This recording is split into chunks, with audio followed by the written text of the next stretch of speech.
नमस्कार दोस्तों, स्वागत है आपका हमारे चैनल टेल्स बाय यशु पर।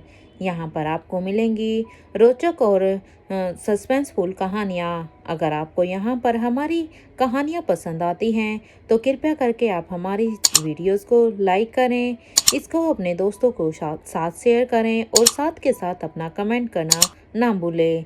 अगर आप इस चैनल पर नए हैं तो कृपया करके इसे सब्सक्राइब भी करें। आपका ज़्यादा समय न लेते हुए चलो आज की कहानी को शुरू करते हैं। पिछले एपिसोड में हमने देखा था कि अनिका और रोहित दोनों के बीच में ही एक खट्टी मीठी सी नोकझोंक हो रही थी। अनिका जहां पर रोहित को धक्का दे देती है और उठने की कोशिश करती है तो रोहित पीछे से अनिका के हाथ को पकड़ लेता है और अनिका सीधा ही रोहित के ऊपर जाकर गिर जाती है। रोहित अब धीरे से अनिका के कान में कहता है कि यार तुम इतनी प्यारी क्यों हो, तुम मुझे इतनी प्यारी लगती हो ना कि मैं पागल हो जाता हूँ तुम्हारे चेहरे को देखकर ही। रोहित की ये बात सुनकर अब अनिका अपने चेहरे को थोड़ा सा ऊपर उठाकर कहती है, अब बस कीजिए मिस्टर मारवा, अब मुझे छोड़िए। अनिका की ये बात सुनकर अब रोहित ना में अपना सिर हिला देता है। रोहित यहाँ पर एक जिद्दी बच्चे की तरह अनिका की किसी भी बात को नहीं मान रहा था। ये देखकर अब अनिका कहती है कि हम कब तक ऐसे ही रहेंगे मिस्टर मारवा। अनिका के इस सवाल पर अब रोहित कहता है कि मेरा बस चले तो जिंदगी भर ऐसे ही रहेंगे ना अनिका, मैं ऐसे लेटा रहूंगा और तुम मेरे ऊपर।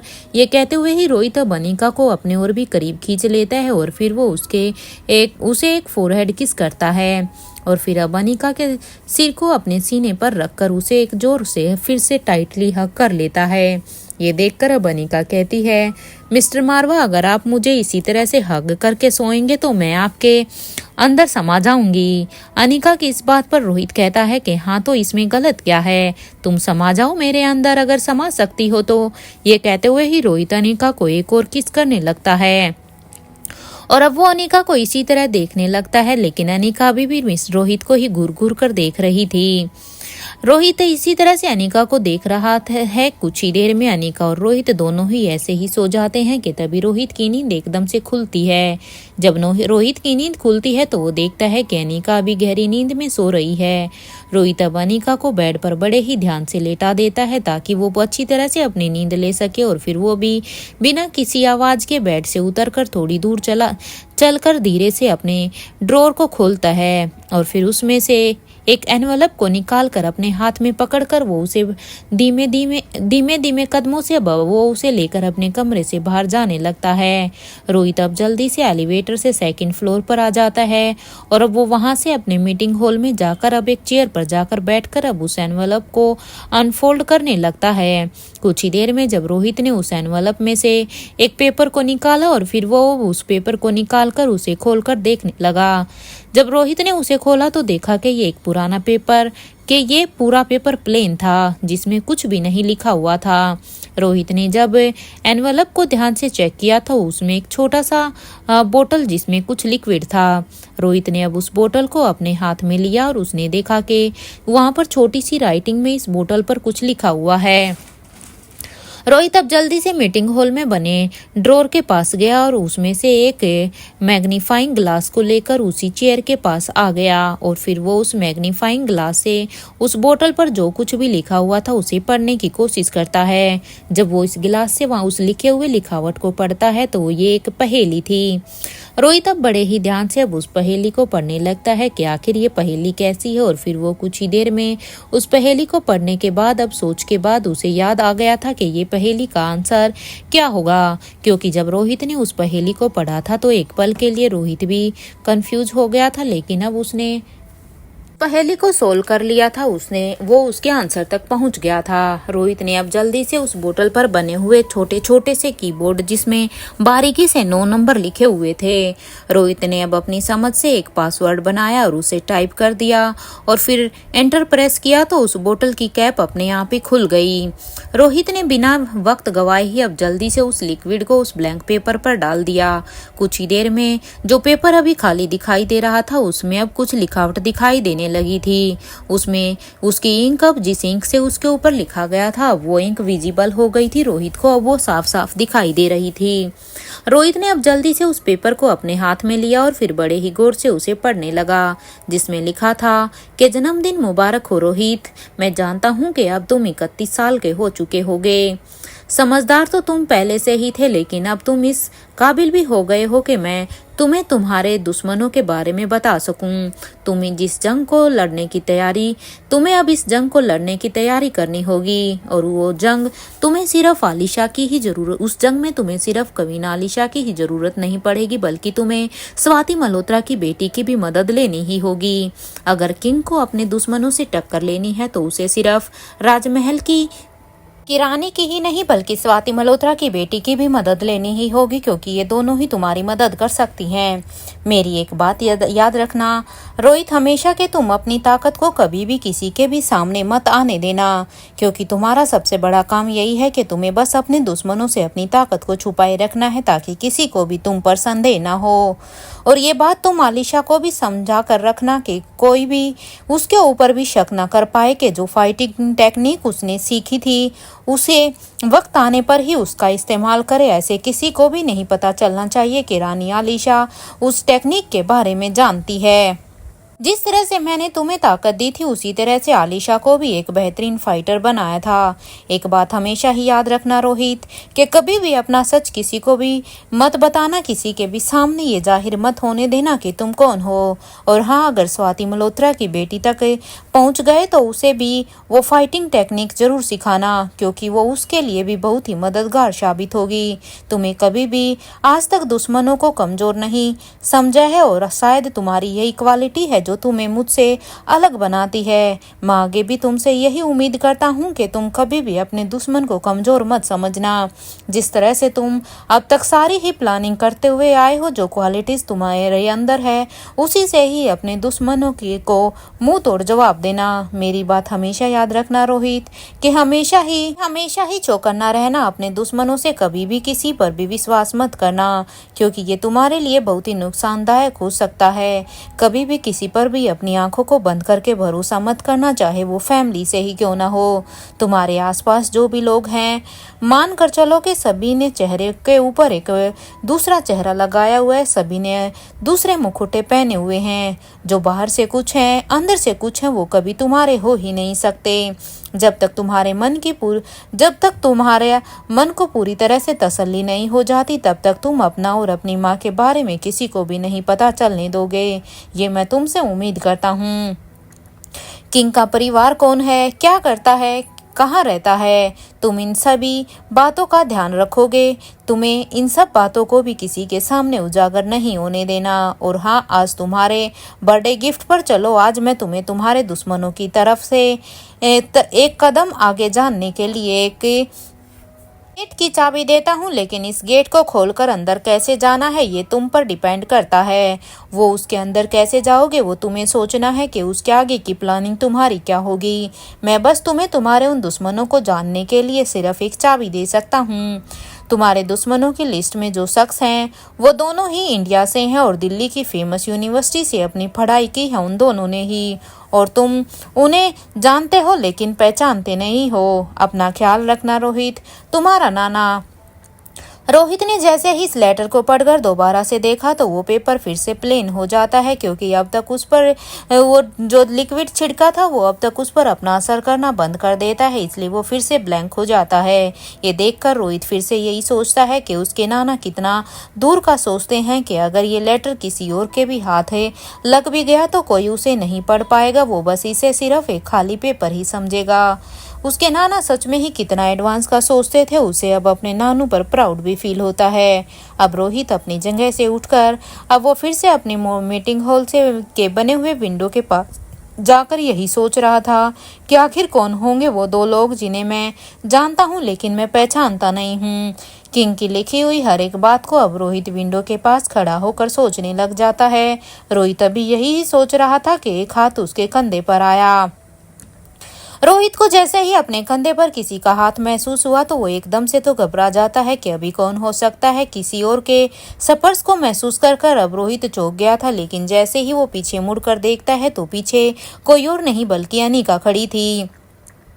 अनिका को सामने इस तरह से देखकर अब रोहित कहता है कि तुम यहाँ पर क्या कर रही हो अनिका, तुम तो सो रही थी ना। रोहित के इस सवाल पर अब अनिका कहती है, यही सवाल तो मैं आपसे पूछ रही हूँ मिस्टर मारवा, कि आप इतनी रात को यहाँ पर अकेले क्या कर रहे हो। अनिका के इस सवाल पर अब रोहित कहता है, मुझे नींद आ रही थी तो सोचा कि मैं यही आकर कुछ काम कर लूं, क्योंकि मुझे अभी कुछ काम करना है, मैं अभी सोना नहीं चाहता था। रोहित की ये बात सुनकर अब अनिका कहती है, आप मुझसे कब से झूठ बोलने लग गए मिस्टर मारवा? आप यहाँ काम करने आए हैं, लेकिन मुझे तो यहाँ पर आपका कोई लैपटॉप दिखाई नहीं दे रहा है, क्योंकि बिना लैपटॉप के तो मिस्टर मारवा आप कोई काम कर ही नहीं सकते। सच सच बताइए मिस्टर मारवा, क्या चल रहा है आपके दिमाग में? क्या छुपा रहे हैं आप मुझसे? क्या अब आप मुझसे बातें भी छिपाने लग गए हैं? अनिका के इस सवाल पर अब रोहित कहता है, ऐसा कुछ नहीं है अनिका, तुम बस ओवरथिंक कर रही हो। रोहित की इस बात को सुनकर अब अनिका कहती है, मैं ओवरथिंक कर रही हूँ मिस्टर मारवा, या फिर आप मुझसे कुछ ओवर ही बातें छुपा रहे हैं? क्योंकि मैं देख रही हूँ आप कुछ ज़्यादा ही मेरे से बातें छिपा रहे हैं, जिनका मुझे पता भी नहीं चलता। याद रखिएगा मिस्टर मारवा, अगर इस बार आपने अपनी परवाह किए बिना किसी को भी बचाया और उसे अपना कुछ भी, और अगर आपको कुछ भी हुआ तो मैं अब ये बर्दाश्त बिल्कुल भी नहीं करूँगी। क्योंकि मिस्टर मारवा, अब बहुत हो चुका है। मैं ये सब देखते देखते मैं अपने बच्चों के साथ हमेशा के लिए आपको हमेशा के लिए छोड़कर चली जाऊँगी। अगर इस बार ऐसा कुछ भी हुआ तो फिर आप करते रहिएगा, कुछ भी समझे? फिर आप यहाँ पर जनहित सेवा करते रहना और उसी के लिए ही खुद को कुर्बान कर देना, समझे आप? अनिका की इस बात का अब रोहित कोई भी जवाब नहीं देता, क्योंकि वो अनिका की आंखों में गुस्सा साफ साफ देख पा रहा था और गुस्से के साथ साथ अपने लिए एक परवाह भी देख पा रहा था। अनिका अब रोहित की तरफ देख कर सोचती है कि शायद मिस्टर मारवा मेरी बातों को ऐसे नहीं समझ रहे। अनिका भी यही ही सोच रही थी कि आखिर कैसे वो मिस्टर मारवा को उसकी पूरी की पूरी बात समझाए। अब अनिका फिर से रोहित के गले में अपने दोनों हाथों को डालते हुए कहती है, ठीक है मिस्टर मारवा, अब आप मेरी बस एक बात का जवाब दीजिए।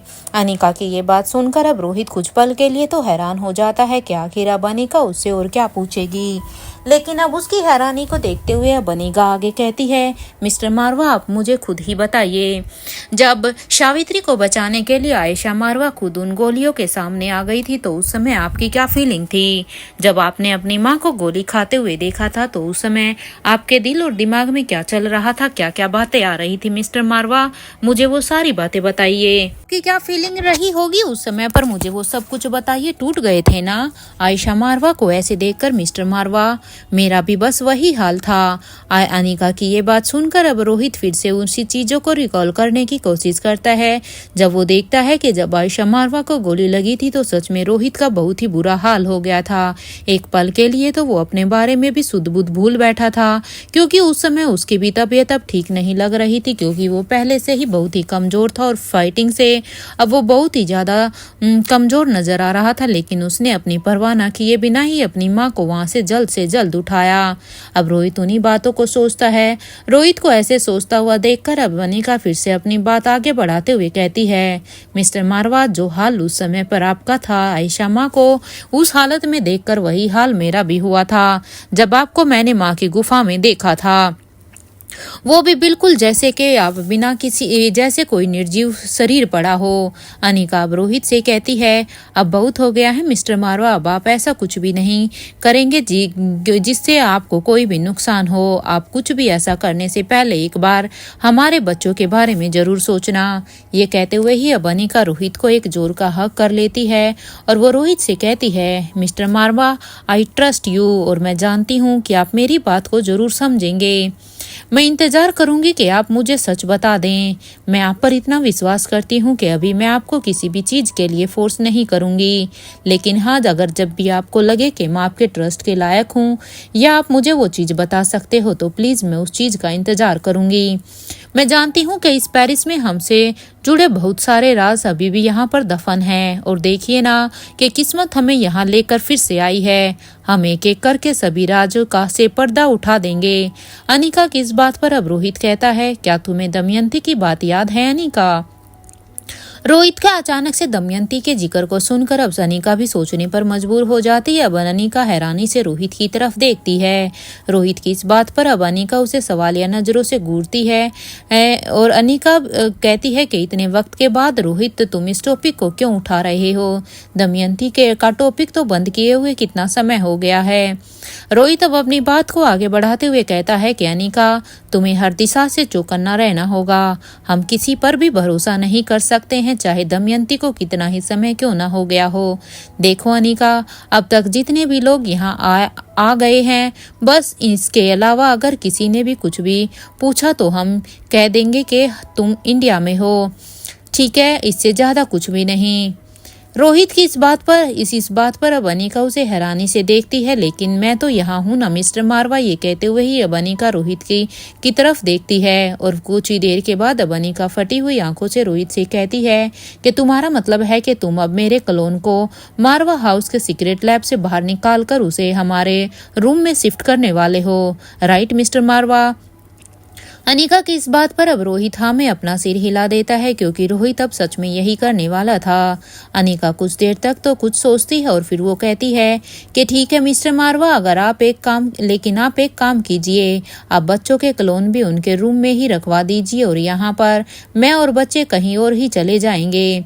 अनिका ये कहते हुए ही अपने दिमाग में यही कैलकुलेशन लगा रही थी कि अगर पूरी दुनिया में कहीं उसके बच्चे सेफ रहेंगे तो वो सिर्फ किंग के पैलेस में ही हो सकता है, क्योंकि ये किंग का पैलेस ही है जहां पर उनके दुश्मन नहीं पहुंच सकते। इसलिए अनिका अब यही कहती है कि वो बच्चों को लेकर यहाँ से चली जाती है।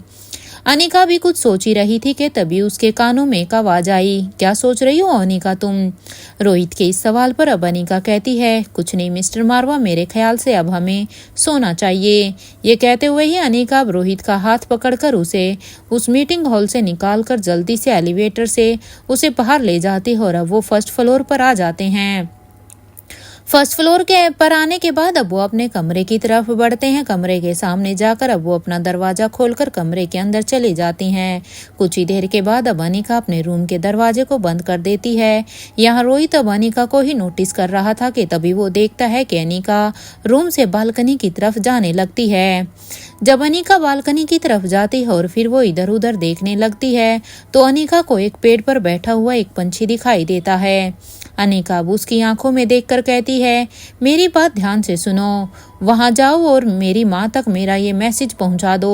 वो पंछी भी अब अनिका की आंखों में देखकर सारी ही बातें समझकर अब वो वहां से उड़ान भर लेता है, क्योंकि अनिका ने अब तक अपने मैसेज को उस पंछी को बता दिया था ताकि वो पंछी उसकी माँ स्वाति मल्होत्रा तक उस मैसेज को पहुंचा सके।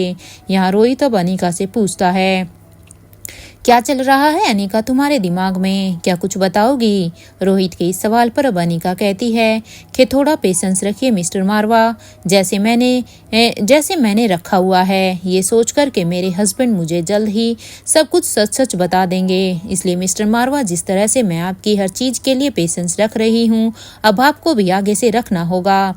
अनिका की ये बात सुनकर अब रोहित अनिका को ही हैरानी से देखता रहता है कि आखिर अनिका के दिमाग में चल क्या रहा है। कहीं अनिका ही वैसा कुछ तो नहीं करने वाली।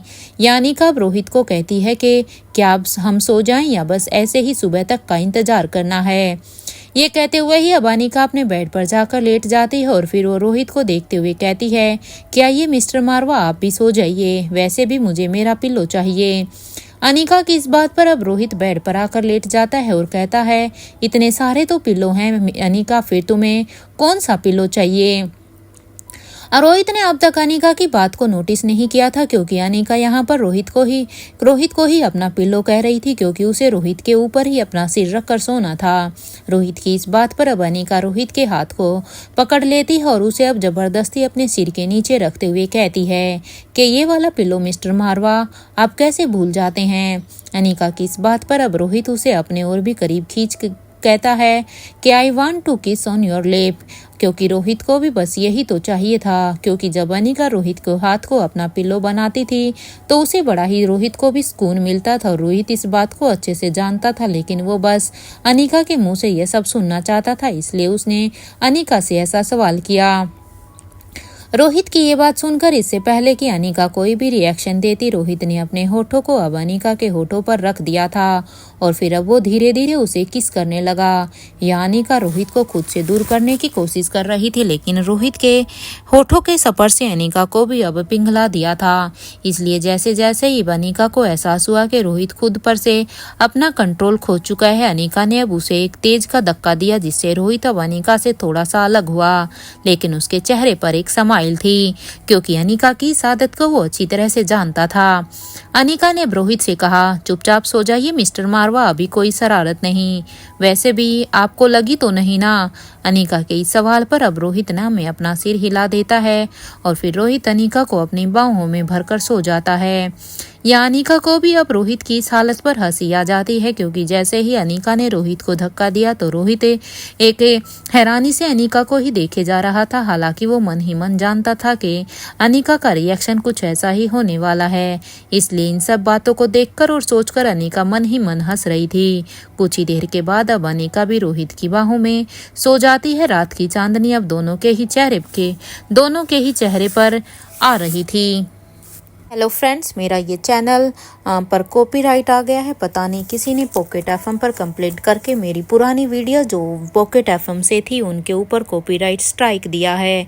मैं इस चैनल को और रिस्क में नहीं डालना चाहती, इसलिए मेरा एक दूसरा चैनल है, उसका लिंक मैंने पोस्ट में शेयर किया हुआ है और आई थिंक इसके डिस्क्रिप्शन में भी मैं आज शेयर कर दूंगी। मेरी आप सबसे रिक्वेस्ट है, प्लीज़ आप मुझे वहाँ पर फॉलो कीजिए, क्योंकि मेरे पास 90 डेज़ का टाइम है। इन 19 डेज़ में मैं अब अपनी कोई और भी स्ट्राइक नहीं चाहती, इसलिए मैं उस नए चैनल पर ही धीरे धीरे इन सारी ही वीडियोस को पोस्ट करने वाली हूँ। हो सकता है इसमें मुझे थोड़ा सा समय लगे, लेकिन हाँ, मैं धीरे धीरे इन दोनों ही स्टोरीज को उसी पर कंप्लीट करूँगी। ये दोनों स्टोरी मैंने शुरू की है, इसलिए मेरी पूरी कोशिश रहेगी कि मैं हर हाल में बैक टू रिटर्न और अनिका की कहानी को पूरा करूँ। उसके बाद आई थिंक मैं पॉकेट एफएम से कोई भी स्टोरी कभी भी नहीं सुनाऊंगी और ना ही स्टार्ट करूँगी।